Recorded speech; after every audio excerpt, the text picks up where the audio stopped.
ایک خلیفہ گزرا ہے، خلیفہ ابو جعفر منصور، مشہور خلیفہ گزرا ہے۔ اس نے ایک دفعہ ایک مشہور واعظ تھے، بیان کرنے والے، واعظ و نصیحت کرنے والے، حضرت مقاتل بن سنان رحمہ اللہ، انہیں بلایا اور بلا کر کے کہا کہ آپ مجھے کچھ نصیحت کریں۔ تو انہوں نے آگے سے کہا، حضرت مقاتل بن سنان نے، کہ میں نصیحت ان باتوں کے ذریعے سے کروں جو میں نے کانوں سے سنی ہے، یا ان باتوں کے ذریعے سے نصیحت کروں جو میں نے آنکھوں سے دیکھی ہیں۔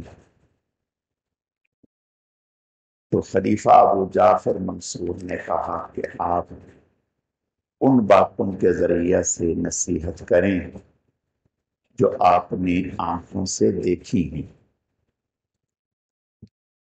کہا کہ پھر اگر ان باتوں سے نصیحت سننا چاہتے ہیں تو سنیں۔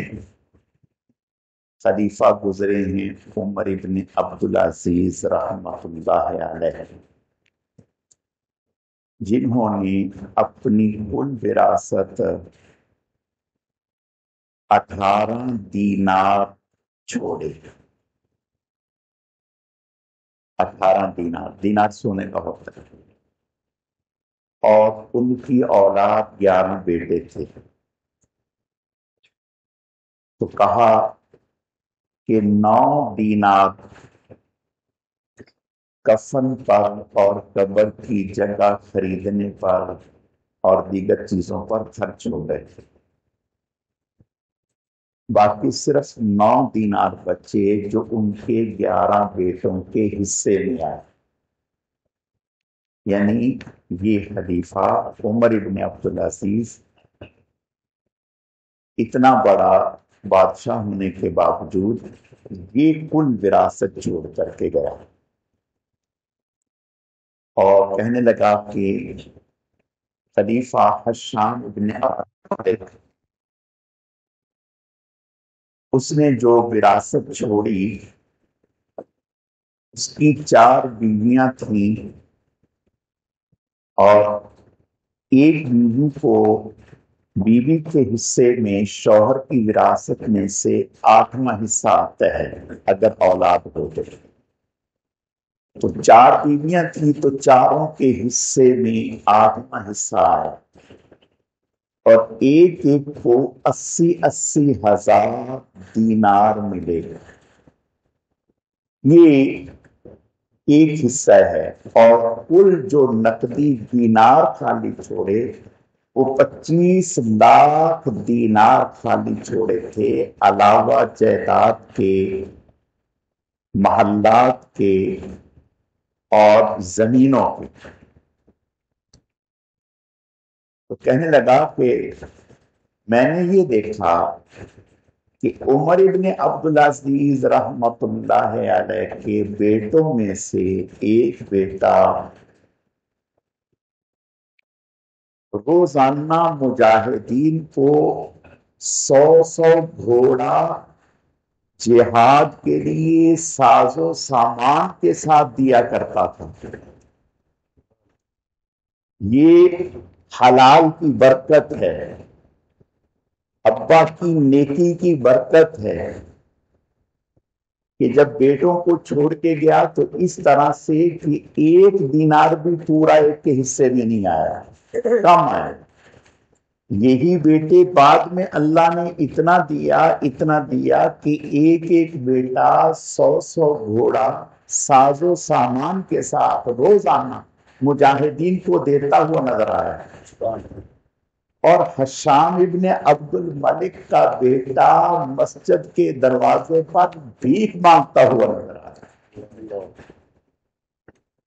پتہ چلا کہ حرام کھانے والا کبھی پنپ نہیں سکتا، کبھی سکون کی زندگی گزار نہیں سکتا، کیونکہ وہ ظلم ہے اور بہت بڑا ظلم ہے۔ آپ صلی اللہ علیہ وسلم کا ارشاد ہے، جو ایک بالشت بھی زمین کسی کی ناجائز ہتھیا لیتا ہے، قبضہ کر لیتا ہے، تو فرمایا کل قیامت کے دن 7 زمینیں اس کے گلے میں اللہ ڈال دیں گے۔ اسی طرح سے ایک واقعہ اور کہ ایک شخص نے ابا کے انتقال کے بعد ساری جائیداد پر قبضہ کر لیا، زمین پر بھی قبضہ کر لیا۔ 5 بہنیں، اب سب کے حالات تو ایک جیسے نہیں ہوتے۔ ایک ان میں سے بیچاری بڑی قسمہ پرسی کی زندگی گزار رہی، وہ آئی بھائی کے پاس کہ بھائی آپ ہمیں جائیداد دیں۔ اس نے کہا اچھا میں دے دوں۔ اس نے کاغذات تیار کیے اور کاغذات تیار کر کے ان سے کہا کہ انگوٹھے لگائیں، آپ کو حصہ دوں۔ یہ بیچاری ان پڑھ تھی، انہوں نے انگوٹھے لگا دیے۔ جب انگوٹھے لگا دیے تو بعد میں کہا کہ آپ نے انگوٹھے اس بات پہ لگا دیے کہ ہم نے بھائی سے جو لینا تھا لے لیا، اب ہمارا بھائی کی طرف کچھ بھی نہیں ہے، یعنی آپ نے اپنے ہاتھ کاٹ لیے۔ اب وہ جو ایک تھی جو بہت پریشان تھی، وہ بہت روئی اور اللہ کی طرف ہاتھ اٹھا کر کے کہنے لگی اے اللہ اس ظالم کو آپ پکڑے، ہم تو کچھ نہیں کر سکتے۔ حدیث شریف میں آتا ہے، آپ صلی اللہ علیہ وسلم کا ارشاد ہے، 3 لوگوں کی بد دعا یا دعا کبھی رد نہیں ہوتی۔ عادل بادشاہ کی دعا کبھی رد نہیں ہوتی، باپ کی اولاد کے حق میں دعا کبھی رد نہیں ہوتی، نبی کی دعا امت کے حق میں کبھی رد نہیں ہوتی، اسی طرح مظلوم کی دعا کبھی رد نہیں ہوتی۔ اللہ کے نبی صلی اللہ علیہ وسلم کا ارشاد ہے کہ مظلوم کی دعا ڈائریکٹ پہنچتی ہے، کوئی رکاوٹ نہیں ہوتی، اللہ کے عرش کو ہلا کے رکھ دیتی ہے۔ اس نے ہاتھ اٹھائے، اللہ سے بد دعا کی، یا اللہ آپ اس کو پکڑیے، ہم تو کچھ نہیں کر سکتے۔ بس کیا تھا کہ چند دن گزرے ہیں، اس قدر سخت اذیت میں تھا کہ لوٹ پوٹ ہو رہا تھا، بچانا مشکل ہو گیا۔ ڈاکٹروں کے پاس لے کے گئے، سب نے کہا کہ ہمارے بس کا کیس ہی نہیں۔ اب روحانی علاج کی طرف بھاگ گئے۔ ایک بزرگ کو لائے، انہوں نے کہا، جب آئے میں کہا پہلے مجھے صورتحال بتاؤ کہ ہوا کیا۔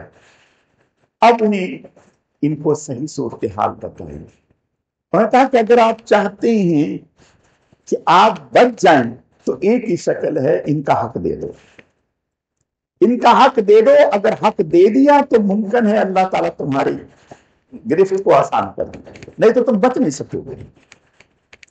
فوراً پٹواری کو بلوایا، بلوا کر کے ان کا حق دیا، لکھ کے دے دیا۔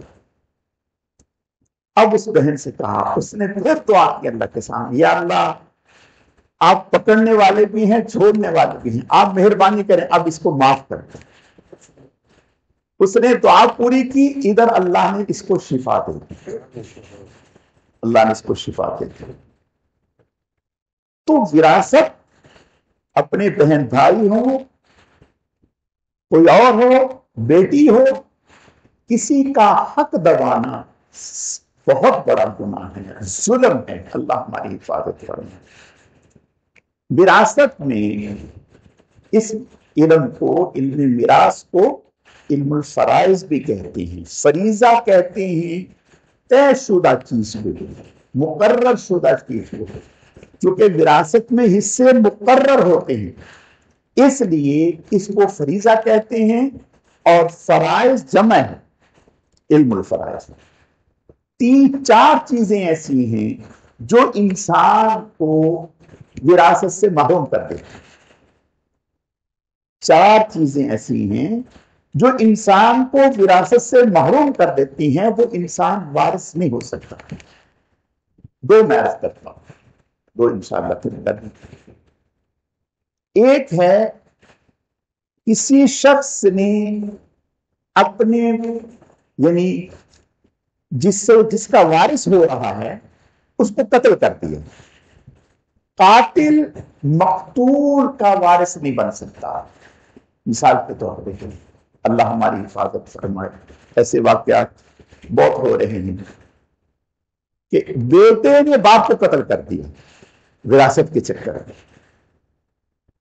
اب یہ بیٹا باپ کا وارث نہیں بن سکتا، کبھی بھی وارث نہیں بن. ایسے ہی جس کا وارث بننا ہے اس کو اگر قتل کر دیا تو قتل کی وجہ سے شرعاً یہ وراثت سے محروم ہے. دوسری چیز ہے مرتد ہو. اگر کوئی انسان اسلام سے نکل گیا، اسلام سے خارج ہو گیا، کافر ہو گیا، اب یہ کبھی بھی کسی مسلمان کا وارث نہیں بن سکتا. یہ چیزیں انسان کو وراثت سے محروم کر دیتی ہیں. باقی انشاءاللہ کل اللہ تعالیٰ سمجھنے کی عمل کرنے کی توفیق عطا فرمائے. الحمدللہ رب العالمین والعاقبۃ للمتقین والصلاۃ والسلام علی سید المرسلین اللہم صل علی محمد النبی الأمی وعلی آلہ واصحابہ وبارک وسلم وصلی علیہ.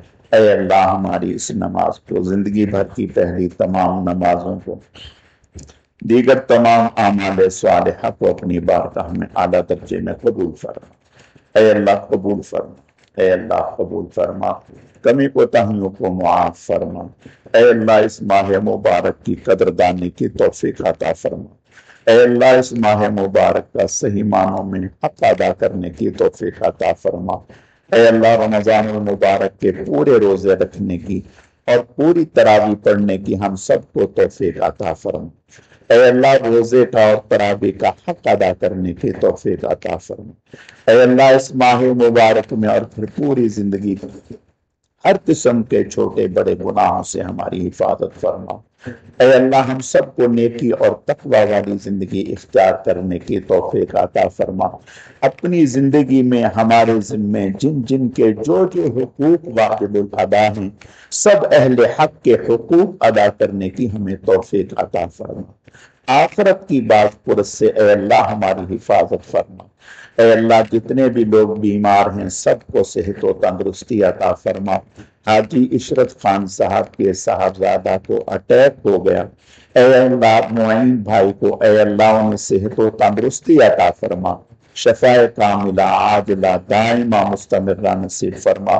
ہر طرح کے ظاہری امراض سے باطنی امراض سے نجات عطا فرما. احسان شیخ اور جتنے بھی لوگ بیمار ہیں یا اللہ پاک سب کو صحت و تندرستی عطا فرما.